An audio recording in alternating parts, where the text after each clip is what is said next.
இரக்கத்தின் மறுபொருள் என்னவென்றால் ஏமாளின்னு தான் அர்த்தம். பொதுவா மீனராசி, மீன லக்னத்தில் பிறக்கிறவர்களுக்கு இளமையிலேயே தாய் தந்தையை இழக்க வேண்டி வரும், அல்லது பிரிய வேண்டி வரும், அல்லது விலகி இருக்க வேண்டிய ஏதோ ஒரு சூழ்நிலை வந்துரும். இது அவருடைய துரதிர்ஷ்டம். நான் பலாயிரம் ஜாதகத்தை தேர்வு செய்ததில், அவங்க இயற்கையாவே தாய் தந்தையரிடந்து விலகி போறாங்க. அல்லது காலம் அவர்களிடத்திலிருந்து பிரிச்சு வைக்கிறது. இது ஒரு இயல்பான குணம். பழகுவதற்கு ரொம்ப இனிமையானவங்க. பொது சேவைகளில் ஈடுபடக்கூடியவங்க, இனிமையா பேசக்கூடியவங்க, எல்லோருக்கும் உதாரணமாக இருக்கக்கூடியவர்கள். படிப்பறிவு என்பது சிறந்தவர்களாக தான் எனக்கு தெரிஞ்சு கிட்டத்தட்ட 90% பேர் இருக்காங்க. அதுல பகுத்தறிவாதியும் சில பேர் இருக்காங்க.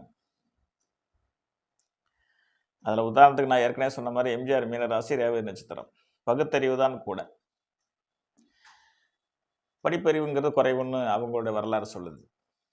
அந்த அடிப்படையில் நல்ல பண்பு, நல்ல குணம், சிரித்த முகம், நாகரிகமான வாழ்க்கை, பிறருக்காக வாழும் ஒரு வாழ்க்கை, தர்ம குணம், பக்தி நிறைஞ்ச ஒரு செயல்பாடு, ஆன்மீகம் அதிகமாகவே அவர்களுக்கு இருக்கும். கல்வியை தேர்ச்சி செய்யும்போது ஆசிரியர், பேங்க்கு, சட்டம், ஆளுமை கொண்ட இடங்களில் மீனராசினியர்கள் இருக்கிறத நம்ம பார்த்துருக்கோம்.